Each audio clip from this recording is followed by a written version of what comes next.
مظلوموں پر ظلم کرنے والوں، اس دنیا میں اپنے ظلم کا بدلہ تم پا کر رہو گے، اپنی زندگی میں تم اس انجام کو بھگت کے رہو گے۔ اے اللہ، اس ظالم کو تو ایسی سزا دے جو لوگوں کے لیے نشان عبرت بن جائے۔ اے اللہ، اس ظالم کو ایسی سزا دے جو لوگوں کے لیے نشان عبرت بن جائے۔ قرآن کی جو آیت میں نے آپ کے سامنے پڑھی ہے، تلاوت کی ہے، اس میں بھی اللہ رب العالمین نے مختصراً ہی صحیح لیکن بہت شارٹ میں ایک بات کہہ دی، اور کیا کہا؟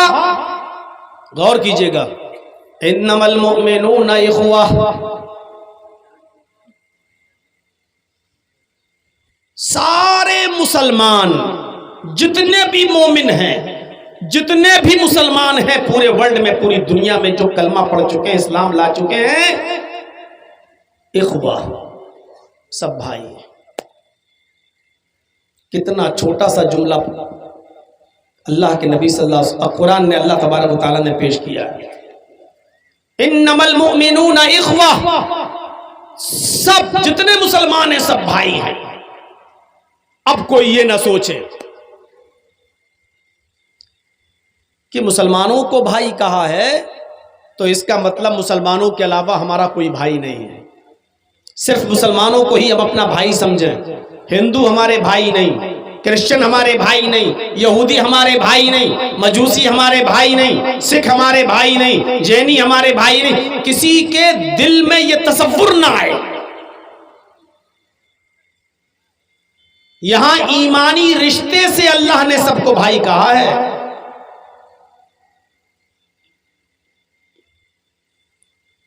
مومنوں کو، لیکن انسانی رشتے سے سب کو بھائی کہا ہے۔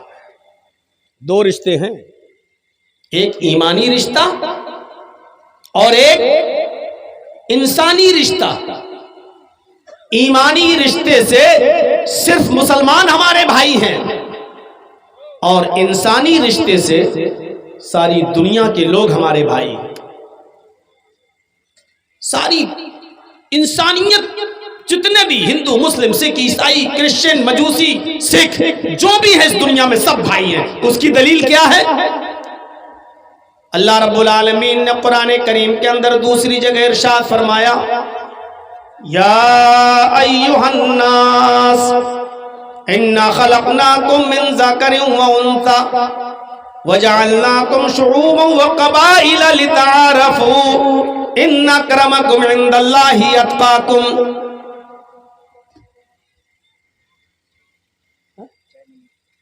ہم کو چاہیے یا ایھا الناس انا خلقناکم من ذکر و انثی، آئے ساری دنیا کے انسانوں، سمپورن جگت کی مانو ذاتی، ہائے دنیا کے لوگوں، ہم نے تم کو ایک مرد اور ایک عورت سے پیدا کیا ہے۔ انا خلقناکم من ذکر و انثی،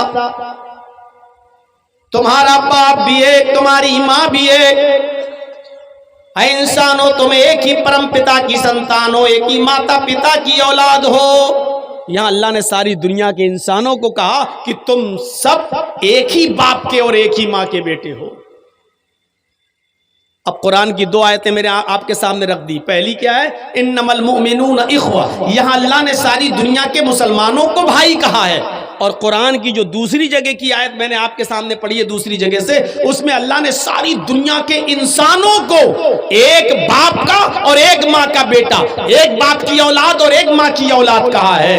یعنی انسانی رشتے سے بھی سب بھائی، اور ایمانی رشتے سے مسلمان ہمارے بھائی۔ اچھا، آپ لوگ بھی یہ جملے بولتے ہو کہ نہیں؟ یہ ہمارا بھائی ہے۔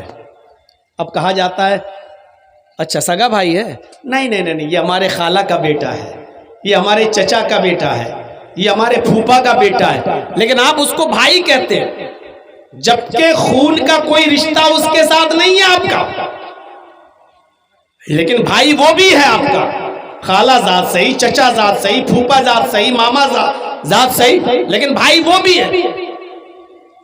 لیکن سگا بھائی وہی ہے کہ جس باپ کا خون آپ کی رگوں میں دوڑ رہا ہے اسی باپ کا خون آپ کے بھائی کی رگوں میں بھی دوڑ رہا ہو. جس بھائی نے آپ کی ماں کا دودھ پیا اسی ماں کا دودھ آپ نے بھی پیا ہو. یہ سگا، یہ حقیقی رشتہ ہے. لیکن بھائی وہ بھی ہے. یہ نہیں کہا کہ تم صرف مسلمانوں کے ساتھ رحم کرو، اچھا سلوک کرو کیونکہ یہ تمہارے بھائی ہیں، اور دوسروں کے اوپر ظلم کرو. یہ نہیں کہا اسلام نے. قرآن یہ کہتا ہے کہ ایمانی رشتے سے دنیا کے سارے مسلمان تمہارے بھائی ہیں. ان سے تمہاری نسبت ایمانی رشتے کے لحاظ سے زیادہ بہتر ہونا چاہیے. اور جو انسانی رشتے سے تمہارے بھائی ہیں غیر مسلم لوگ، ان سے بھی تمہارا اچھا سلوک ہونا چاہیے. لیکن جو ترجیح آپ اپنے ایمانی بھائی کو دیں گے وہ ترجیح آپ غیر مسلم کو، دوسرے بھائی کو نہیں دیں گے. یہ عام طور پہ دیکھا جاتا ہے. آپ کو اپنے بیٹے سے جو پیار ہوگا وہ آپ کو اپنے پڑوسی کے بیٹے سے پیار نہیں ہوگا. لیکن یہ مطلب نہیں ہے کہ آپ اس سے نفرت کرتے ہیں، آپ اس کو برا سمجھتے ہیں. نہیں، آپ کا پڑوسی، اس کا بیٹا اگر بیمار ہو جائے، غریب آدمی ہے، آپ کو پتا چلا کہ میرے پڑوس میں رہنے والے میرے دوست کا بیٹا ہاسپٹل میں ایڈمٹ ہے، آپ اس کی عیادت کے لیے جاتے ہیں. دیکھا کہ وہ ICU میں ایڈمٹ ہے، آپ اس کو دیکھنے کے لیے جاتے ہیں. وہاں آپ کیا کریں گے؟ چونکہ وہ آپ کا اپنا بیٹا نہیں ہے، آپ وہاں آدھا گھنٹہ بیٹھ جائیں گے، زیادہ سے زیادہ 1 گھنٹہ آپ بیٹھ جائیں گے. آپ اس بیٹے کے باپ کو، اس کی ماں کو تسلی دیں گے انشاءاللہ آپ کا بیٹا ٹھیک ہو جائے گا. اگر وہ ضرورت مند ہوا، غریب ہوا، زیادہ سے زیادہ آپ اس کو 2, 4, 5 ہزار روپے سے اس کی مدد کر دیں گے. یہ ہمدردی ہے آپ کے اندر اور ہونی بھی چاہیے. لیکن اگر پڑوسی کے بیٹے کے علاوہ اگر اسی جگہ پر آپ کا اپنا بیٹا ہے تو آپ کا سلوک کیا ہوگا؟ کیا آپ یہی کریں گے جو پڑوسی کے بیٹے کے ساتھ کرتے ہیں؟ نہیں. آپ کا اگر اپنا بیٹا ہوگا تو آپ اپنے بیٹے کے علاج کے سلسلے میں سرکاری نوکری بھی چھوڑ دیں گے. 2-4 دن میں نہیں آؤں گا، میرا بیٹا بیمار ہے، تنخواہ کٹے گی تو کاٹ لینا، لیکن میں اپنے بیٹے کو دیکھوں گا. آپ نوکری چھوڑ دیں گے. آپ بزنس کرتے ہیں تو بزنس چھوڑ دیں گے. آپ اپنے شہر سے دوسرے شہر مال بیچنے جاتے ہیں، آپ دوسرے شہر کا سفر ترک کر دیں گے. اور ہاسپٹل میں پڑوسی کے بیٹے کو تو آپ آدھا گھنٹہ 1 گھنٹہ دے رہے تھے، اپنے بیٹے کے لیے آپ 24 گھنٹے دیں گے. پڑوسی کے بیٹے کے لیے تو آپ نے 2, 4, 5 ہزار روپے سے مدد کی، لیکن اپنے بیٹے کے لیے آپ تجوری کا منہ کھول دیں گے. 10 لاکھ روپیہ آپ اپنے بیٹے کے علاج میں خرچ کر دیں گے، اور لاکھوں روپیہ خرچ کرنے کے بعد بھی اگر بیٹے کا علاج نہیں ہو رہا ہے اور پیسوں کی ضرورت ہے تو اپنی بیوی کا زیور تک آپ بیچ دیں گے اور اپنے بیٹے کا علاج کرائیں گے. کیوں؟ کیونکہ آپ کا حقیقی بیٹا ہے. تو آپ اپنے بیٹے کے ساتھ جو سلوک کرتے ہیں وہ پڑوسی کے بیٹے کے ساتھ یا دوسرے کی اولاد کے ساتھ آپ کا وہ سلوک نہیں ہوتا ہے. حالانکہ نفرت نہیں ہے اس سے آپ کو. یہی قرآن کہہ رہا ہے مسلمان بھی تمہارے بھائی ہیں اور غیر مسلم بھی تمہارے بھائی ہیں، تم سب ایک ہی باپ کے اور ایک ہی ماں کے بیٹے ہو. لیکن جو سلوک، جو خوبی اور جو برتاؤ آپ کا ایک مسلمان کے ساتھ ہونا چاہیے، مسلمان کو جو ترجیح آپ دیں گے وہ کسی غیر مسلم کو آپ نہیں دے سکتے. لیکن ان کے اوپر ظلم نہیں کریں گے آپ. انما المؤمنون اخوہ، ساری دنیا کے مسلمان آپس میں بھائی بھائی ہیں. آگے آیت کا دوسرا ٹکڑا ہے وہ بعد میں پیش کروں گا، پہلے بتا دوں کہ بھائی ہیں. ایمانی رشتے سے آپ کا جو بھائی ہے، کلمہ پڑھ لیا وہ آپ کا بھائی ہے. اس بھائی کی اہمیت سگے بھائی سے زیادہ ہو جاتی ہے اگر وہ اسلام پر نہیں ہے تو. غور سے سنیے گا میری بات. ایک انسان اسلام لے آیا، کافر تھا پہلے، آج اس نے کلمہ پڑھ لیا، اشہد ان لا الہ الا اللہ و اشہد ان محمد عبدہ و رسولہ، اس نے کلمہ پڑھ لیا. اس ایمانی رشتے سے وہ آپ کا جو بھائی بن گیا. اگر آپ کا سگا بھائی اسلام پر نہیں ہے تو اس ایمانی رشتے سے جو آپ کا بھائی بنا ہوا ہے، جو مسلمان ہوا ہے یہ آدمی، اس کی جو اہمیت ہے وہ سگے بھائی کی بھی اہمیت اب وہ نہیں رہی۔ اور اس کی دلیل کیا ہے؟ آپ لاکھ کہیے وہ میرا بھائی ہے، اگرچہ بھٹک گیا، اگرچہ بہک گیا، اگرچہ اسلام نہیں لایا، لیکن آپ کی نظر میں اس مسلمان کی اہمیت زیادہ ہونی چاہیے جو کلمہ پڑھ کر اسلام لے آیا۔ ایک واقعہ سناتا ہوں جس کو امام بخاری رحمۃ اللہ علیہ نے نقل کیا ہے، بہت غور سے سنیے گا میرے بھائیو، اس واقعے سے آپ کو بہت کچھ ملے گا۔ جنگ بدر ہو رہی ہے، اور جنگ بدر ایسی جنگ تھی جس کے اندر اگر باپ نبی کے ساتھ ہے تو بیٹا ابو جہل کے ساتھ ہے۔ ایک بھائی نبی کا ساتھ دے رہا ہے تو دوسرا بھائی ابو جہل کا ساتھ دے رہا ہے۔ یہ ایسی جنگ تھی۔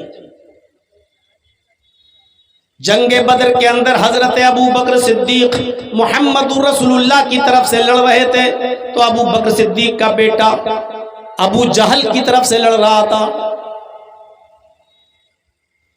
عجیب جنگ تھی یہ۔ ایک بھائی ہے مصعب ابن عمیر، عمیر کا بیٹا، صحابی، کیا نام ہے؟ مصعب ابن عمیر۔ یہ صحابی محمد رسول اللہ کی طرف سے لڑ رہے ہیں، لیکن مصعب ابن عمیر کا سگا بھائی جس کا نام ہے عدی ابن عمیر، یہ ابو جہل کا ساتھ دے رہا ہے، یہ کافروں کا ساتھ دے رہا ہے۔ ایک بھائی نبی کی طرف سے لڑ رہا ہے اور دوسرا بھائی نبی کے دشمن ابو جہل کی طرف سے لڑ رہا ہے۔ یہ بڑی عجیب جنگ تھی،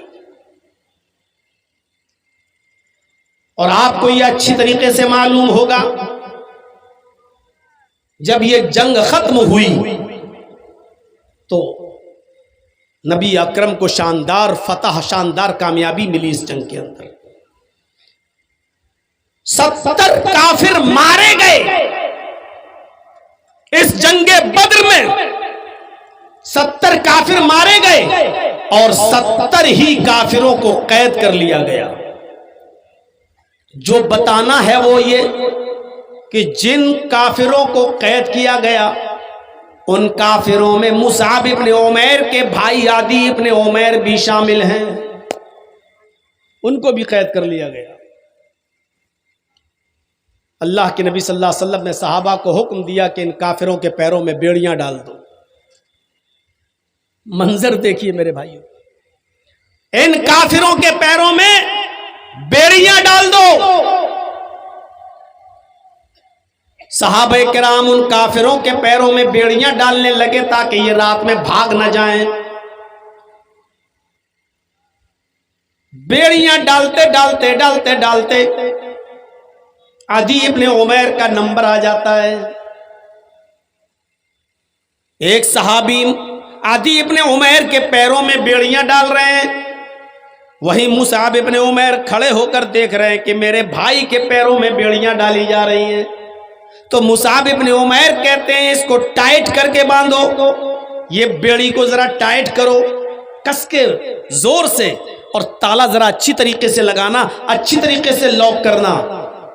یہ بیڑیاں توڑنے میں ماہر ہے، ایکسپرٹ ہے، کبھی بھی بیڑی توڑ کر بھاگ سکتا ہے۔ یہاں سے ٹائٹ کرو، ایسے اس کو جکڑو تاکہ بیڑی نہ توڑ سکے۔ یہ کون کہہ رہا ہے؟ مصعب ابن عمیر۔ کس کے لیے؟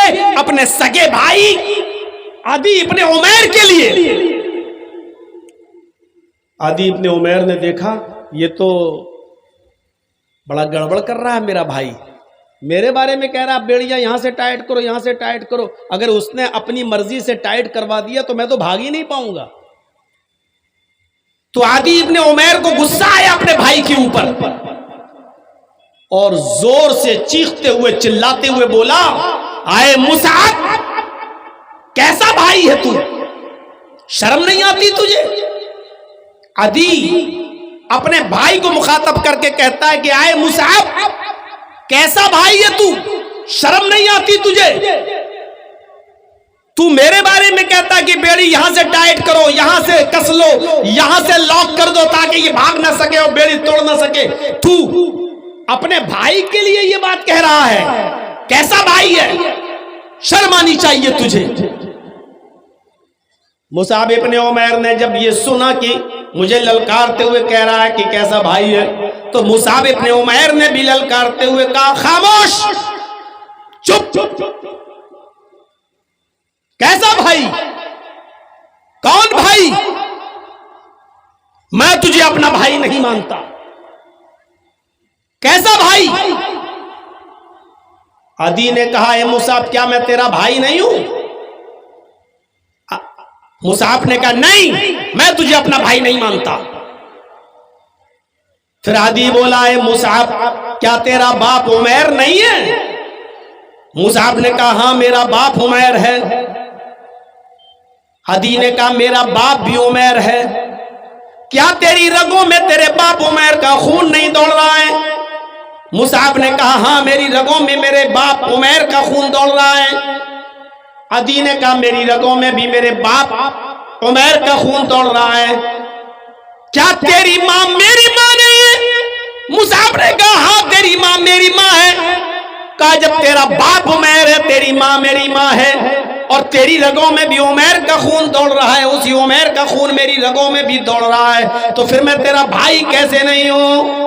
مصعب ابن عمیر نے کہا یہ سچ ہے کہ تو عمیر کا بیٹا ہے، یہ سچ ہے کہ تیری رگوں میں عمیر کا خون دوڑ رہا ہے، لیکن تو میرا بھائی نہیں ہے۔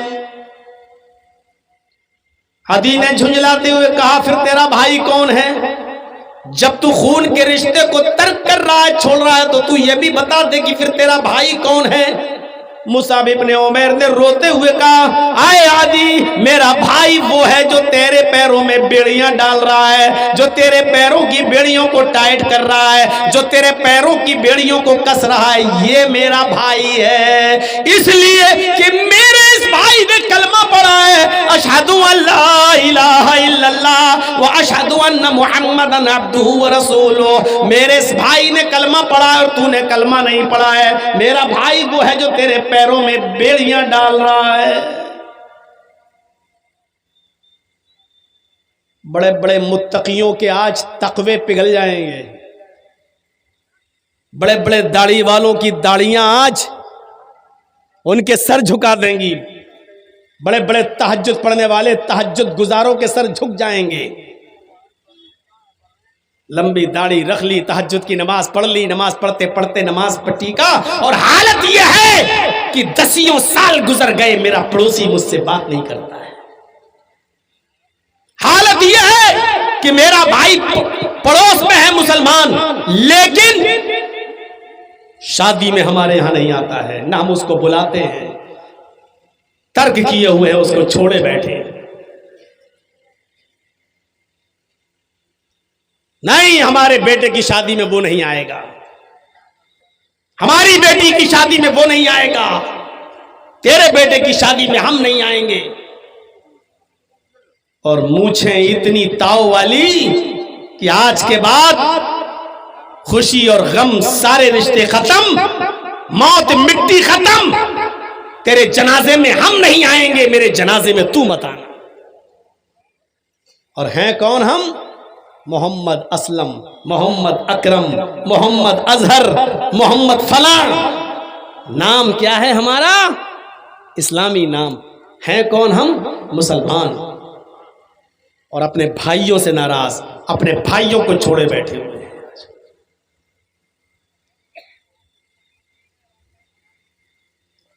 اسی لیے وہ حدیث میں نے شروع میں پڑھی تھی، اگر کوئی مسلمان اپنے کسی مسلمان بھائی سے 3 دن سے زیادہ ناراض رہتا ہے، 3 دن سے زیادہ بات چیت نہیں کرتا ہے، 3 دن سے زیادہ چھوڑے رہتا ہے، تو اس کی کوئی فرض، کوئی سنت، کوئی نفل اللہ رب العالمین کے یہاں قبول نہیں، کوئی روزہ اللہ کے یہاں قبول نہیں۔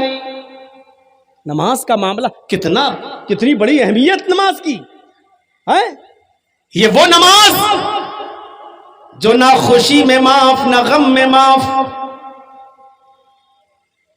جو نہ خوشی میں معاف نہ غم میں معاف۔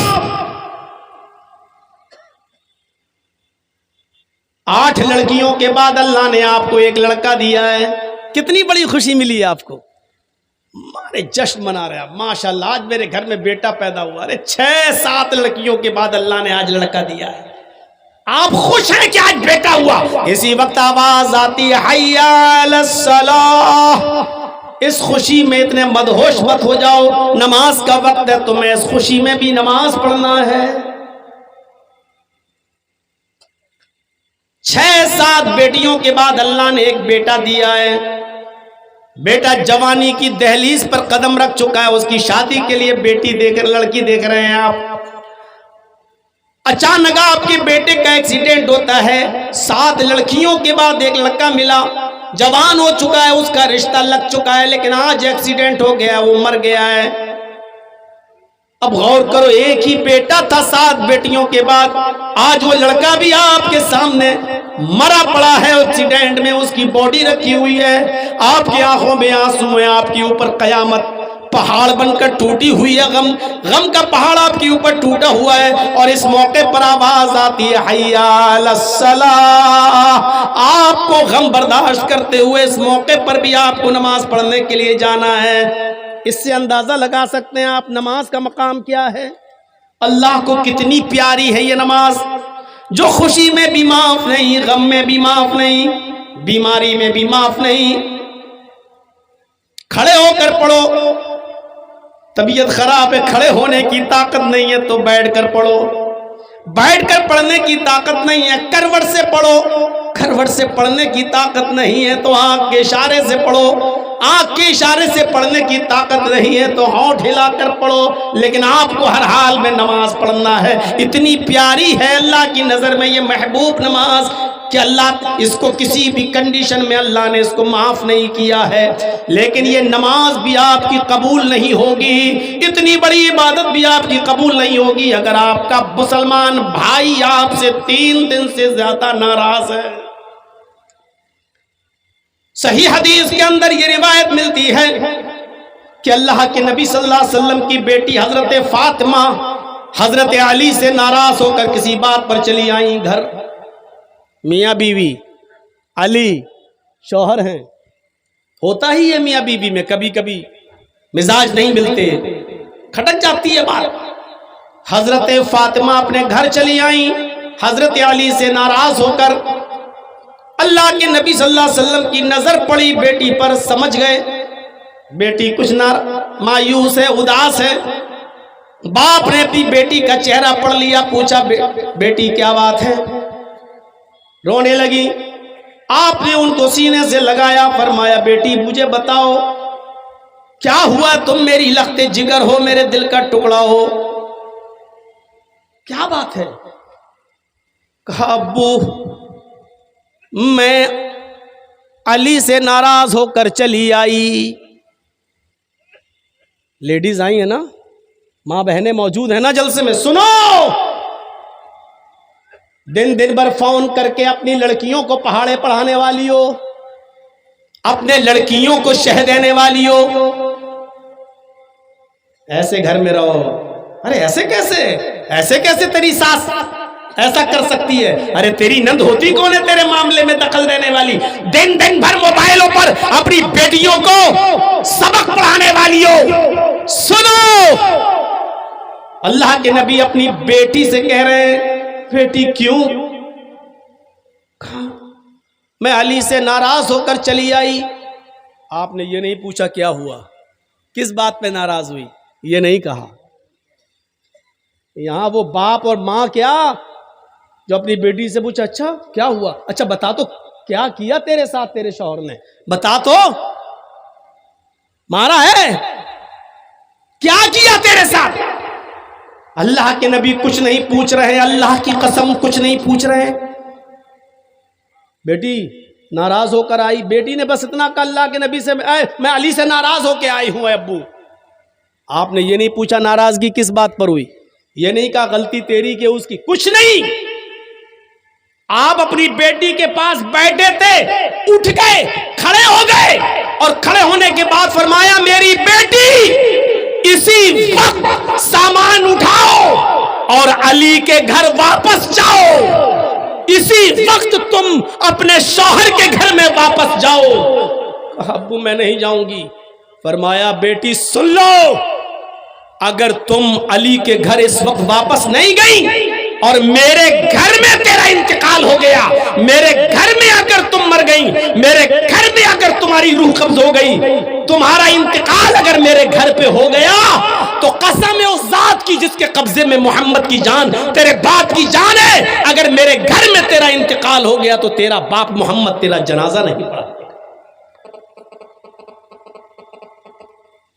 تیرا باپ محمد تیرا جنازہ نہیں پڑھائے گا، اسی وقت اٹھو اور چلی جاؤ۔ یہ ہوتے ہیں گھر بنانے کے طریقے۔ حجنے سن رہی ہیں نا، یہ گھر کی عورتیں زیادہ بگھیڑے کرتی ہیں، یہی گھر زیادہ بگڑواتی ہیں۔ سیریل دیکھ رہی ہیں نا، ساس بھی کبھی بہو تھی، پاکستانی ڈرامے گھروں میں دیکھے جا رہے ہیں، وہی چیزیں اپنے گھروں میں اپنی بیٹیوں کو ان کے سسرال میں جانے کے بعد بتائے جا رہے ہیں اور پڑھائے جا رہے ہیں۔ اللہ کے نبی نے فرمایا بیٹی اٹھو اسی وقت جاؤ، اگر تمہارا انتقال ہو گیا میرے گھر میں تو یاد رکھنا محمد تمہارا جنازہ نہیں پڑھائے گا۔ اپنے شوہر سے ناراض ہو کر اگر بیٹی آئے اور انتقال کر جائے اور اس حال میں کہ شوہر اس سے ناراض ہو تو محمد رسول اللہ بھی اس کا جنازہ پڑھانے سے انکار کر رہے ہیں۔ جو عورتیں مر جاتی ہیں اپنے گھروں میں، اس حال میں مرتی ہیں کہ ان کے شوہر ان سے ناراض رہتے ہیں اور ناراضگی کی حالت میں مر جاتے ہیں، بتاؤ دنیا کے کس مولوی کو ایسی عورت کا جنازہ پڑھانا چاہیے؟ کیا ایسی عورتیں حق رکھتی ہیں کہ ان کا جنازہ پڑھایا جائے؟ کیا ادھیکار ہے؟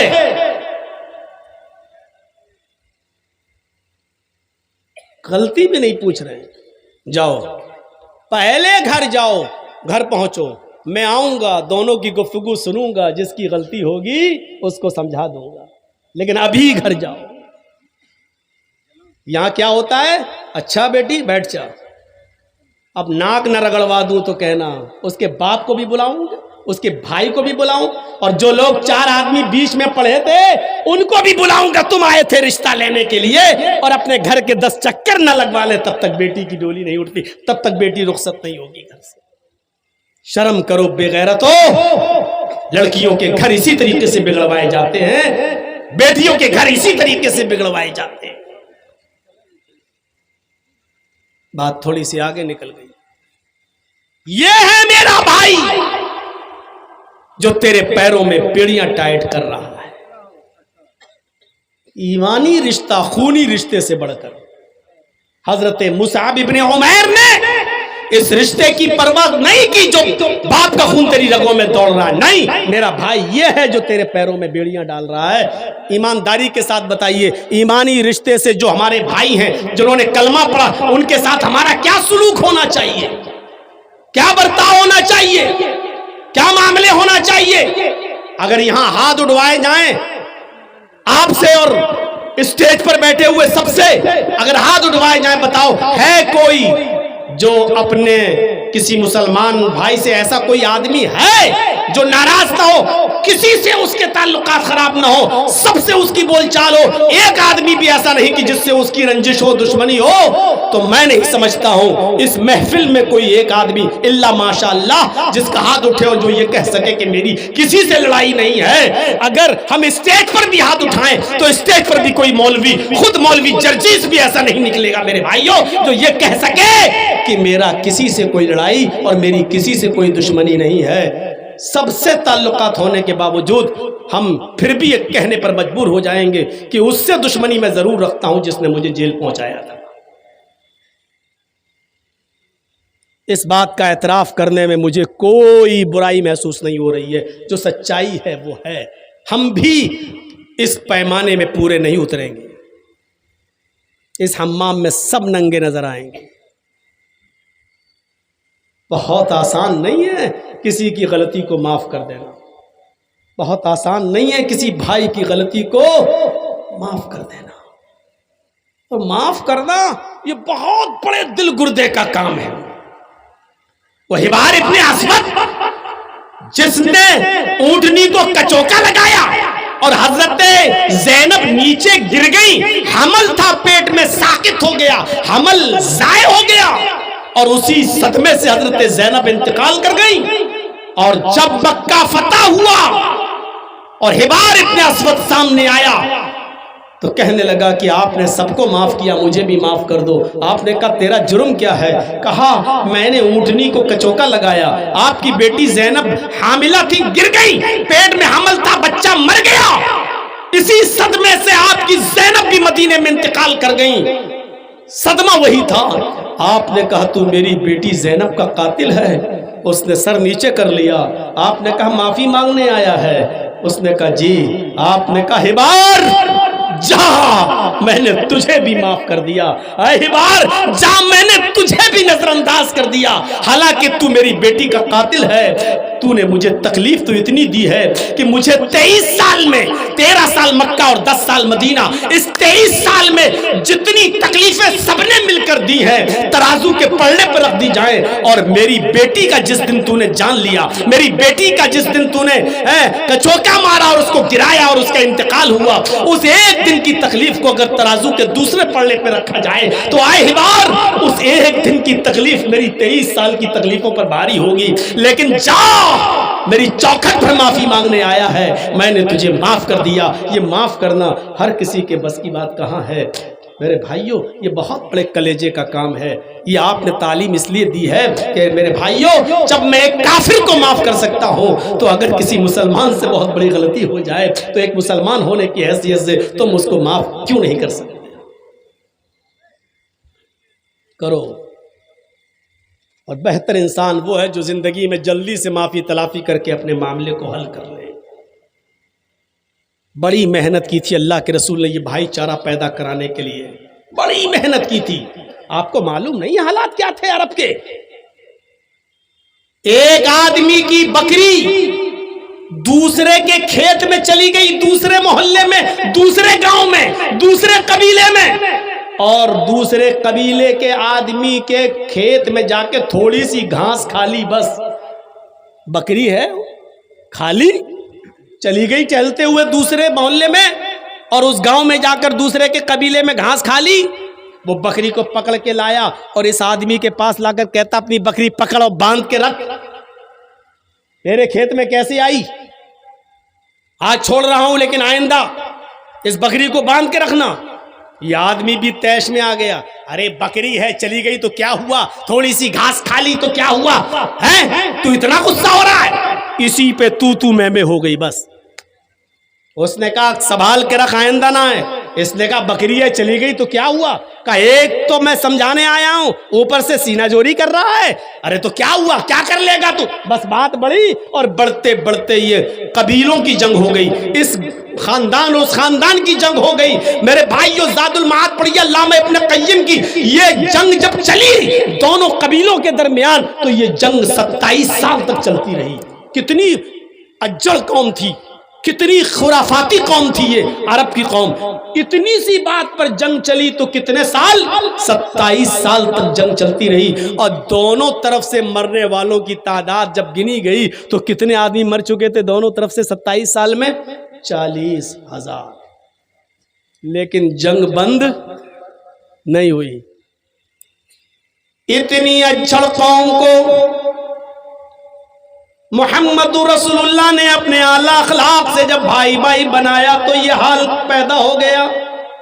ایسی اجڑ اور ایسی خرافاتی قوم کے اندر جب بھائی چارہ پیدا کیا تو ایسا بھائی چارہ پیدا کر دیا کہ جنگ یرموک کے اندر 3 صحابی زخمی پڑے ہیں، اٹھنے کی طاقت نہیں ہے، لڑتے لڑتے زخمی ہو گئے.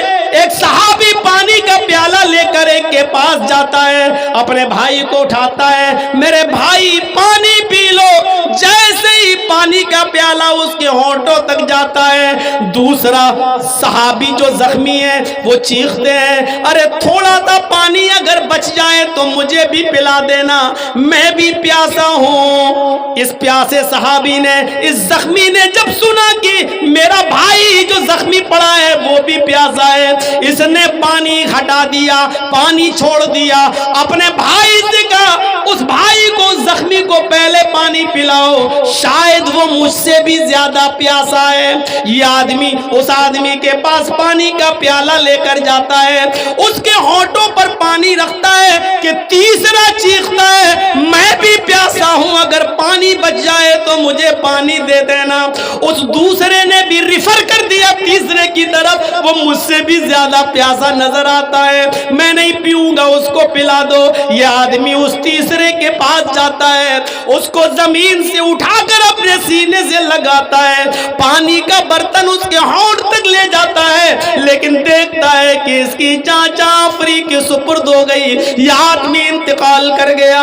اس نے اس آدمی کو زمین پر لٹایا، لوٹ کر دوسرے کے پاس آیا، کیا دیکھتا ہے کہ دوسرا بھی اب پانی پینے کی پوزیشن میں نہیں ہے، وہ لوٹ کر پھر پہلے کے پاس آیا جہاں سے پانی پلانا شروع کرنا چاہتا تھا۔ جب وہ لوٹ کر پہلے کے پاس آیا تو کیا دیکھتا ہے کہ پہلا آدمی بھی اپنی جان فری کے سپرد کر چکا، وہ بھی انتقال کر گئے، وہ بھی شہید۔ میرے پیارے ساتھیوں، ابھی تینوں پیاسے تھے، تینوں پانی مانگ رہے تھے، اس نے کہا اس کو پلاؤ وہ مجھ سے زیادہ پیاسا، اس کو پلانے گئے، اس نے کہا اس کو پلاؤ وہ مجھ سے زیادہ پیاسا، اس کے پاس پہنچے تو اس کا انتقال، دوسرے کے پاس آیا تو دیکھا دوسرا بھی انتقال کر گیا، پھر پہلے کے پاس آیا تو پہلا بھی انتقال کر گیا۔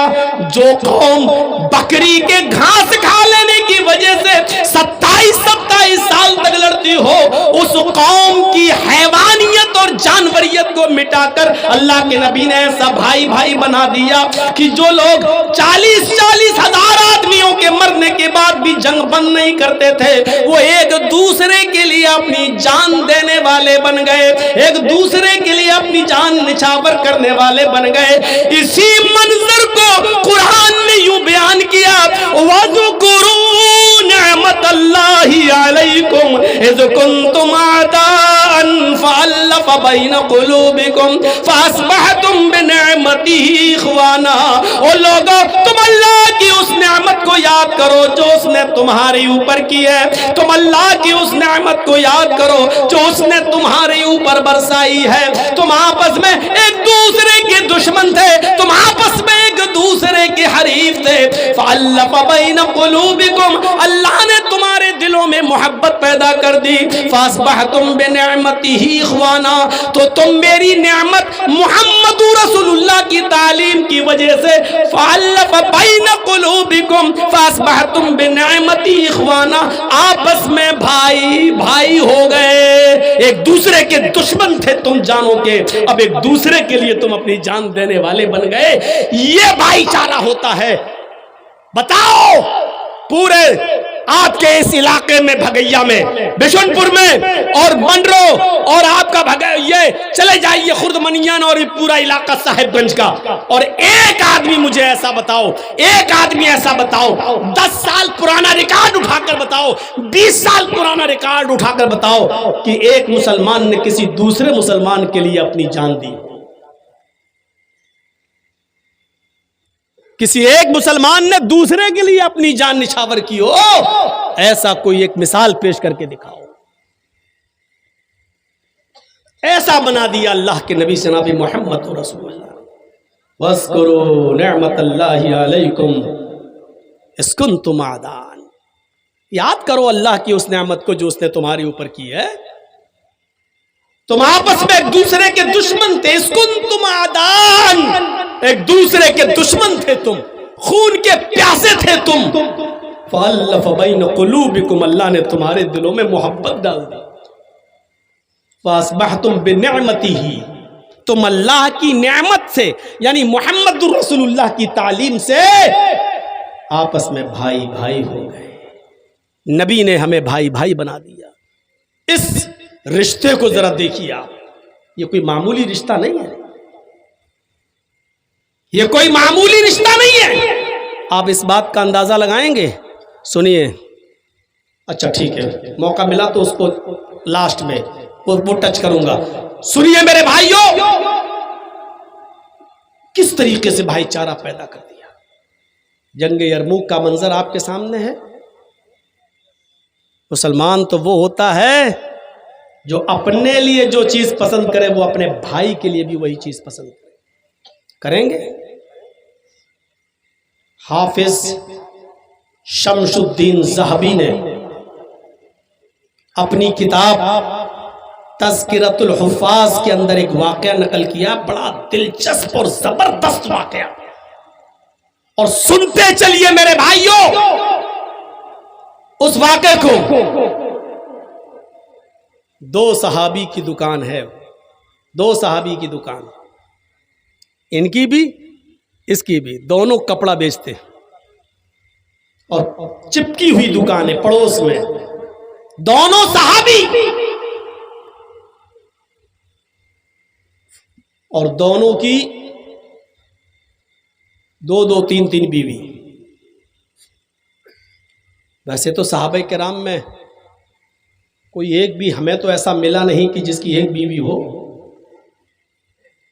ایک سے زیادہ ہی رہی, ایک آدھ رہی ہوگی, ہمارے علم میں نہیں ہے. ان کی بھی دو دو تین تین بیوی, دونوں تینوں بیویوں سے بچے, کثیر العیال, دونوں کی کپڑے کی دکان. ایک کسٹمر آتا ہے اور ایک صحابی کی دکان میں کپڑے کو خریدنے کے لیے جاتا ہے. ایک تھان پسند آ جاتا ہے, وہ کپڑا لے کر چلا آتا ہے. میرے ساتھیوں ذرا غور سے سنیے گا, وہ آیا اور کپڑا لے کر چلا گیا. تھوڑی دیر کے بعد, ایک آدھ گھنٹے کے بعد, ہم آج کے ٹائم کے حساب سے, اسی دکان پر ایک دوسرا آدمی آتا ہے. اس نے بھی ایک کپڑا پسند کیا اور کپڑے کا تھان لے کر چل دیا. تھوڑی دیر کے بعد ایک اور کسٹمر آتا ہے, اس نے بھی ایک کپڑا خریدا اور کپڑا لے کر چل دیا. اتنے میں ظہر کی اذان ہوتی ہے. دونوں صحابی جو کپڑا بیچتے ہیں یہ دونوں ظہر کی نماز پڑھنے کے لیے چلے گئے. ظہر کی نماز پڑھنے کے بعد جب دونوں کپڑے کی دکان پر اپنی اپنی دکان پر بیٹھتے ہیں تو اس دکان پر ایک اور کسٹمر آتا ہے جس کے 3 تھان بک چکے ہیں. اسی دکان پر ایک اور کسٹمر آتا ہے, کہتا ہے کہ مجھے کپڑا چاہیے. ابھی ایک آدمی آپ کے یہاں سے لے کر گیا, اسی نے مجھے بھیجا. اب یہ صحابی پریشان ہے, کپڑا تو میرے پاس ہے, 3 میرے بک چکے ہیں, چوتھا بھی کسٹمر ہے, میرے پاس کپڑا بھی موجود ہے. لیکن سوچ دیکھیے کیا کہتے ہیں دل میں کہ میرے تو 3 کپڑے بک چکے ہیں, مجھے اتنی پروفٹ ہو چکی ہے کہ آج میرے گھر میں چولہا جل جائے گا, میری بیوی اور میرے بچے پیٹ بھر کے کھانا کھا لیں گے. لیکن میرے پڑوسی بھائی, میرے پڑوس میں جس کی دکان ہے کپڑے کی, اس بھائی کا ایک بھی کپڑا نہیں بکا ہے. صبح سے کوئی کسٹمر اس کے پاس نہیں آیا ہے. اس کی بھی بیوی ہے, اس کے بھی بچے ہیں, اس کے گھر میں بھی تو چولہا جلنا چاہیے, اس کے گھر میں بھی تو کھانا پکنا چاہیے. اس صحابی نے اس کسٹمر سے کہہ دیا کہ جو کپڑا تم خریدنے آئے ہو وہ میرے پاس اب نہیں ہے, اس سے بھی اچھا کپڑا تمہیں میرے پڑوسی کی دکان پہ مل جائے گا, تم چلے جاؤ, یہ بھی اچھا ہے. میری دکان سمجھو, وہ میرا بھائی ہے بیچنے والا, آپ کو اس سے بھی اچھا کپڑا وہاں مل جائے گا. اور اس نے اس کسٹمر کو پڑوسی کی دکان پر بھیج دیا. اس آدمی نے اس کپڑے کو وہاں سے لے کر چلا گیا, اس نے بھی بیچ دیا. میرے بھائیوں, اس زمانے میں بھی کپڑوں کی دکانیں قریب قریب ہوا کرتی تھی, لیکن کمپٹیشن کا دور نہیں تھا کہ ہم زیادہ بیچیں کہ تو زیادہ بیچے. وہاں دور یہ تھا کہ اگر تیرے 2 کپڑے بک گئے, میرے 2 کپڑے بک گئے تو میرے بھائی کا بھی بیچنا چاہیے, اس کے گھر میں بھی چولہا جلنا چاہیے. میرے بھائیوں, یہی تعلیم تھی جناب محمد رسول اللہ صلی اللہ علیہ وسلم نے. یہاں بے ایمانوں نے یہ چکر بنا لیا, مولانا صاحب میرے پڑوس میں بھی کپڑے کی دکان کھل گئی, سارے کسٹمر میرے وہاں بھاگ گئے, ایسا کوئی تعویذ دو جو ہم اپنی دکان کے سامنے گاڑ دیں، اس کی دکان کے کسٹمر بھاگتے ہوئے میرے پاس آ جائیں، اور آج کے یہ بے ایمان کٹھ ملے دھڑا دھڑ تعویذ دیتے، تیرے گھر میں برکت ہوگی، تیری دکان چلے گی، اس کی دکان بند ہو جائے گی۔ ارے محمد رسول اللہ نے جو تعلیم دی تھی وہ تعلیم ایسی تھی کہ دونوں کی دکانیں چلیں، دونوں اپنے گھر کے چولہے جلائیں، دونوں کے گھروں میں اور دکانوں میں خیر و برکت ہو۔ لیکن آج صورتحال یہ ہو چکی ہے کہ ہماری یہاں دکان ہے، بغل میں ایک اور کسٹمر آ رہا ہے، ہم دور سے ہی چلاتے ہیں بھیا ادھر آؤ ادھر آؤ ادھر آؤ۔ کبھی آپ نے دیکھا ہوگا گوشت کی دکانیں، چکن کی دکانیں، بڑے کے گوشت کی دکانیں لائن سے لگی ہوئی ہیں، اور مچھلی وچھلی بک رہی ہے بازار میں، تو آپ دیکھیں گے ایک آدمی ادھر آئیے ادھر آئیے، ارے اٹھ کے بھاگتا بھی ہے پکڑ کے، ارے لائیے ہم آپ کو دیتے ہیں، ارے آپ کو ایسا گوشت دیں گے آپ یاد کریں گے، پھر ہماری دکان سے ہی آپ ہمیشہ خریدیں گے۔ آپ آج کے اس دور کو دیکھیے اور اس زمانے کو دیکھیے، جو اپنے لیے پسند کرو وہ اپنے بھائی کے لیے پسند کرو۔ اس حدیث پر کون عمل کر رہا ہے؟ کون؟ اور ماشاء اللہ ہے مسلمان۔ ابھی کل جمعہ ہے نا، خیر میں تو جا رہا ہوں وہاں پڑھانے کے لیے گڈا میں للمٹیا، اب اشتہار بھی نکل گیا، اب کل دیکھیے گا ماشاءاللہ مسجد میں جگہ تک نہیں ملے گی، نظر آئیں گے مسلمان سب۔ ربانی صاحب آپ کے ہاں جمعہ پڑھائیں گے، مسجد بھر جائے گی، مسلمان آئیں گے سب نظر۔ لیکن پوچھو مسلمان تو وہ ہے جو اپنے لیے پسند کرو وہ دوسرے کے لیے بھی، اپنے بھائی کے لیے بھی وہی پسند کرتا ہے۔ اللہ کے رسول نے مسلمان کی تعریف تو یہ کی ہے کہ المسلم من سلم المسلمون من لسانه ویده، مسلمان وہ ہے کہ جس کی زبان سے اور جس کے ہاتھ سے دوسرے مسلمان کو تکلیف نہ ہو۔ کیا ہم مسلمان ہیں؟ ہماری زبان سے اور ہمارے ہاتھ سے کیا مسلمان محفوظ رہتا ہے؟ ہماری زبان سے اور ہمارے ہاتھ سے کتنے مسلمان محفوظ ہیں؟ ہم اندازہ لگائیں۔ ظلم کا حال تو پوچھو مت۔ کتنے امیر لوگ ایسے ہوں گے جنہوں نے اپنے پڑوسیوں کی 1 میٹر 1 گج 1 فٹ زمین داب لی ہوگی، کیونکہ ان کا معاملہ بگڑ رہا تھا اور وہ بیچارہ غریب آدمی کیس بھی نہیں کر سکتا، اور پنچایت بھی بیٹھی تو سارے گاؤں والے مل کر اسی امیر آدمی کا ساتھ دینے لگے، کیونکہ غریب آدمی کی طرف سے کون بولے گا؟ میرے بھائیوں کتنا بڑا ظلم آج! کیا یہی اسلام سکھلاتا ہے؟ یہی علامہ ذہبی کی ایک کتاب ہے جس کا نام ہے الکبائر، کتاب الکبائر علامہ ذہبی کی۔ علامہ ذہبی نے اپنی کتاب الکبائر کے اندر ایک واقعہ نقل کیا ہے، ایک ظالم کا ایک بیچارہ غریب آدمی دریا کے کنارے مچھلی پکڑ رہا تھا، اور مچھلی پکڑتے پکڑتے ایک بڑی مچھلی اس کے ہاتھ میں آ گئی۔ وہ خوش تھا، آج میرے 8 بچے گھر میں بیٹھ کے کھانا کھائیں گے، اس مچھلی سے سب کا پیٹ بھر جائے گا، میری بیوی بھی آج پیٹ بھر کے کھانا کھائے گی، میرے بچے بھی پیٹ بھر کے کھانا کھائیں گے۔ یہ غریب آدمی بیچارہ بہت مجبور ہو، غریب آدمی، بے بس آدمی اس مچھلی کو لے کر اپنے گھر کی طرف جا رہا ہے۔ راستے میں ایک امیر، ایک دولت مند آدمی، ایک سوچ فرا آدمی، بڑا آدمی، اس کی نظر اس کی مچھلی پر پڑ گئی۔ اس نے سوچا اس کی مچھلی چھین لی جائے تو آج ہم اپنے دوستوں کو دعوت کر کے کھلائیں گے، آج ہمارے دوست بہت خوش ہوں گے۔ اس آدمی نے اس غریب آدمی سے کہا مچھلی مجھے دے دے۔ اس نے کہا صاحب بڑی محنت سے پکڑی ہے، میرے بچے بھوکے وہ کھائیں گے۔ اس نے کہا دے رہا ہے یا نہیں دے رہا ہے؟ زبردستی چھیننے لگا۔ اس آدمی نے کہا اگر آپ کو مچھلی کی اتنی ضرورت ہے تو لے لیجئے، لیکن اس کی کچھ قیمت دے دیجئے تاکہ میں کچھ اور اپنے بچوں کو پکا کر کھلا سکوں، میرے گھر میں چولہا جل سکے اور میرے بچے کچھ کھا سکیں۔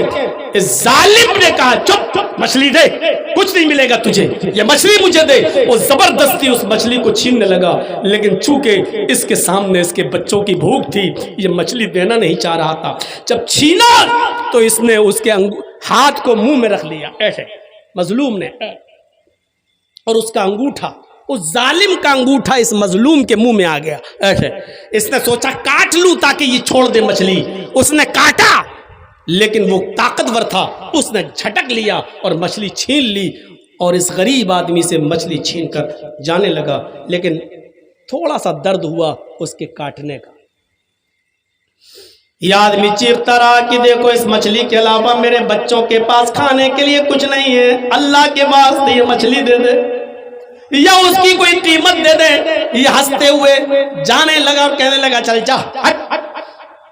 یہ بار بار دیکھتا رہا، اس وقت تک دیکھتا رہا جب تک وہ ظالم آدمی اس آدمی کی نظروں سے اوجھل نہیں ہو گیا. جب وہ آدمی اس کی آنکھوں سے چھپ گیا اور مچھلی لے کر غائب ہو گیا، اس مظلوم آدمی نے نظریں آسمان پہ ڈالی اور اس نے بڑبڑاتے ہوئے کچھ ہونٹ ہلا دیا، کچھ بڑبڑا دیا، ہونٹ ہلا دیا. یہ ظالم آدمی مچھلی پکاتا ہے، اپنے دوستوں کو کھلاتا ہے، اور کھانے کے بعد سب بستر پہ اپنے اپنے گھروں پہ سونے کے لیے چلے جاتے ہیں. رات کا اندھیرا ہے، رات کی تاریکی ہے. اس آدمی کے انگوٹھے میں درد شروع ہوتا ہے. یہ ظالم آدمی پیسے والا آدمی تھا، بھاگتا ہوا کسی طبیب کے پاس گیا. طبیب نے کہا درد ہو رہا ہے کہ ہاں. کچھ لیپ تھا لگا دیا گیا، اس زمانے میں جو علاج چلتا تھا لیپ لگا دیا. کہا ٹھیک ہے صبح تک درد بند ہو جائے گا. صبح دیکھتا ہے کہ وہ انگوٹھا اور پوری طریقے سے پک چکا ہے. یہ طبیب کو دکھانے کے لیے گیا، کہا صاحب بجائے صحیح ہونے کے اور پک رہا ہے. حکیم نے طبیب نے کہا اس میں تو زہر پھیل رہا ہے، تمہارا یہ انگوٹھا کاٹا جائے گا. اگر انگوٹھا کاٹا نہ گیا تو یہ زہر پورے ہاتھ تک پھیل جائے گا. اس نے 2-4 حکیموں کو دکھایا، سب نے یہی کہا کہ زہر انگوٹھے میں بھر چکا ہے، اس انگوٹھے کو کٹوا دو. بالآخر 5 دن کے بعد اس نے اپنے انگوٹھے کو کٹوا دیا. لیکن زہر انفیکشن تھا جو ختم ہونے کا نام نہیں لیا. جیسے کینسر میں کبھی کبھی ایسا ہوتا ہے کہ اگر آپریشن کر دیا جائے تو آپریشن کے بعد پھر اور جلدی کینسر پورے جسم میں پھیل جاتا ہے. یہ انگوٹھا کٹ تو گیا لیکن یہ انفیکشن پھیلتے پھیلتے 15 دن کے اندر پوری کلائی تک پہنچ گیا. طبیب کو دکھایا یہ کیا ہو رہا ہے. طبیب نے کہا کہ زہر تمہاری کلائی تک آ گیا، یہ کلائی کاٹی جائے گی. بالآخر اس نے کلائی بھی کٹوا دی. کچھ دنوں کے بعد پھر انفیکشن پھیلتے پھیلتے پھیلتے پھیلتے کوہنی تک آ گیا. طبیب نے بتایا کہ تمہاری کوہنی کاٹی جائے گی. وہ کوہنی بھی کٹوا چکا. انفیکشن پھیلتے پھیلتے پھر بازو تک آ گیا. 3 مہینے 4 مہینے کا عرصہ گزر چکا. یہ کہتا طبیب صاحب غور سے دیکھو آخر ہو کیا رہا میرے ساتھ. طبیب نے اس کے بازو کو دیکھا اور کہا بازو تو میں کاٹ دوں گا لیکن تمہاری بیماری اس اسٹیج پر پہنچ چکی ہے کہ اب میرے پاس اس کا علاج نہیں ہے. میرا طبی علم یہیں پر ختم ہو جاتا ہے. اب سنو میں تمہیں جو بتانا چاہتا ہوں وہ بات یہ ہے کہ میرا علم یہ کہتا ہے کہ تم نے کسی کی بد دعا لی ہے، تم نے کسی کے اوپر ظلم کیا ہے، اس لیے تمہارا انفیکشن ختم ہونے کا نام نہیں لیتا. میں یہ بازو تمہارا کاٹ دوں گا لیکن پھر انفیکشن پھیلتے پھیلتے تمہارے جسم میں پھیل جائے گا اور آخرکار اسی بیماری میں تم مبتلا ہو کر مر جاؤ گے. اگر چاہتے ہو کہ یہ بیماری یہیں پر رک جائے تو اس مظلوم کو ڈھونڈو جس پر تم نے ظلم کیا ہے، اس سے معافی اور تلافی کرو.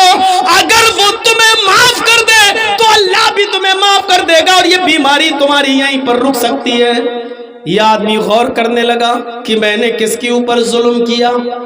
سوچتا ہے میں تو کسی کے اوپر ظلم ہی نہیں کیا، لیکن رات میں سوچتا ہے کہ میرے انگوٹھے سے درد ہوا اور انگوٹھے میں درد اسی دن تھا جس دن اس نے میرے انگوٹھے میں کاٹا، یہیں سے بیماری پھیلی. ہو نہ ہو اس آدمی کی کوئی بد دعا لگی جس کی مچھلی میں نے چھینی. اس آدمی کو وہ صبح کے ڈھونڈنے لگتا ہے، ڈھونڈنے میں اس کو 15 دن کا سمے لگتا ہے. 15 دن کے بعد وہ اس آدمی کو ڈھونڈ ہی لیتا ہے مظلوم کو اور کہتا ہے کہ السلام علیکم. اس نے جواب دیا. اس ظالم نے پوچھا کیا تم مجھے پہچانتے ہو؟ مظلوم نے جواب دیا شکل تو دیکھی دیکھی لگ رہی ہے لیکن صحیح سے میرے ذہن میں نہیں آ رہا ہے کہ تم کون ہو. اس ظالم نے کہا غور سے پہچانو، میں وہی ظالم انسان ہوں جس نے تمہاری مچھلی چھینی تھی، جس نے تمہاری مچھلی چھینی تھی اور تم نے میرے انگوٹھے میں کاٹا تھا. اسی انگوٹھے سے انفیکشن پھیلا، پہلے انگوٹھا کٹا پھر کلائی کٹی. پھر میری کوہنی کٹی، اب انفیکشن بازو تک پھیل گیا، میں اس نتیجے پہ پہنچا اور حکیموں نے طبیبوں نے مجھے اس نتیجے پر پہنچا دیا کہ میں نے کسی مظلوم کی بد دعا لی ہے، میں نے تمہارے علاوہ کسی پر ظلم نہیں کیا تھا، اس لیے شاید تم نے مجھے کوئی بد دعا دی ہو، اس لیے میں تمہارے پاس معافی مانگنے آیا ہوں، ہو سکے تو تم مجھے معاف کر دو۔ اس آدمی نے جب سنا کہ اس کی یہ حالت ہو گئی، دیکھا اس ظالم کو اپنے سینے سے لگایا اور کہا سوری، میں نہیں جانتا تھا کہ میری بد دعا قبول ہو جائے گی اور اللہ اس کو سن لے گا اور تمہارا یہ حال کر دے گا، میں نے تو غصے میں بد دعا دے دی تھی، میں نے جان بوجھ کر بد دعا نہیں دی، لیکن مجھے کیا معلوم قبول ہو جائے گی، جاؤ میں نے تمہیں دل سے معاف کر دیا، دل سے معاف کر دیا۔ اس ظالم نے پوچھا کہ ٹھیک ہے تم نے مجھے معاف تو کر دیا، اب میں جا رہا ہوں یہاں سے، اللہ تمہیں خوش رکھے، لیکن تم اتنا بتا سکتے ہو کیا کہ تم نے مجھے بد دعا کیا دی تھی، تمہاری زبان سے کیا جملے نکلے؟ اس مظلوم نے کہا کہ جب تم میری مچھلی چھین کر جا رہے تھے میں چیختا رہا، چلاتا رہا، میرے بچوں کی بھوک میرے سامنے تھی، ان کو بھوک سے بلبلاتے ہوئے دیکھنا میرا سامنے تھا، میں سوچ رہا تھا کہ آج کا چولہا کیسے جلے گا اور میرے بچے کیا کھائیں گے، اس غصے میں نے آپا کھو دیا، جب تم میری نظروں کے سامنے سے غائب ہو گئے تو میری زبان سے یہ بد دعا نکل گئی، اے اللہ اس ظالم کو تو ایسی سزا دے جو لوگوں کے لیے نشان عبرت بن جائے، اے اللہ اس ظالم کو ایسی سزا دے جو لوگوں کے لیے نشان عبرت بن جائے۔ میری زبان سے یہ جملے نکل گئے تھے، مجھے نہیں معلوم تھا کہ اللہ اس جملوں کو سن لے گا۔ اے غریبوں پر، مسکینوں پر، مظلوموں پر ظلم کرنے والوں، اس دنیا میں اپنے ظلم کا بدلہ تم پا کر رہو گے، اپنی زندگی میں تم اس انجام کو بھگت کے رہو گے۔ دو گناہ ایسے ہیں جس کی سزا اس دنیا میں بندہ پا لیتا ہے اور آخرت میں تو سزا باقی رہتی ہے، اس آدمی کو اس وقت تک موت نہیں آئے گی جب تک کہ ان دو جرموں کی سزا، ان دو ظلم کی سزا، ان دو گناہوں کی سزا اس دنیا میں بھگت نہ لے۔ ان میں پہلا شخص وہ ہے جس نے اپنے باپ کو رلایا، اپنے باپ کو ستایا، اپنے باپ کو دکھ پہنچایا۔ جب تک باپ کو ستانے کا انجام اس دنیا میں دیکھ نہ لے، اس کو سزا نہ مل جائے، اس سے پہلے اس کو موت نہیں آ سکتی ہے۔ اور دوسرا وہ ظالم جس نے کسی مظلوم پر ظلم کیا، غریب پر ظلم کیا، جب تک وہ اس دنیا میں اس ظلم کے برابر سزا نہ پالے اور دردناک سزا نہ پالے، تب تک اس دنیا سے اس کی موت نہیں آئے گی۔ اگر تم نے کسی ظالم مظلوم پر 1 لاکھ روپیہ چھینا، بے ایمانی کی، یا 1 لاکھ روپے کی کوئی چیز زمین و جائیداد پہ قبضہ کیا، اللہ تعالیٰ جب تک اس ظالم کی محبوب چیز پر حملہ کر کے جب تک تمہارا 10 لاکھ خرچ نہ کرا دے گا، یہ موت تمہیں نہیں آئے گی۔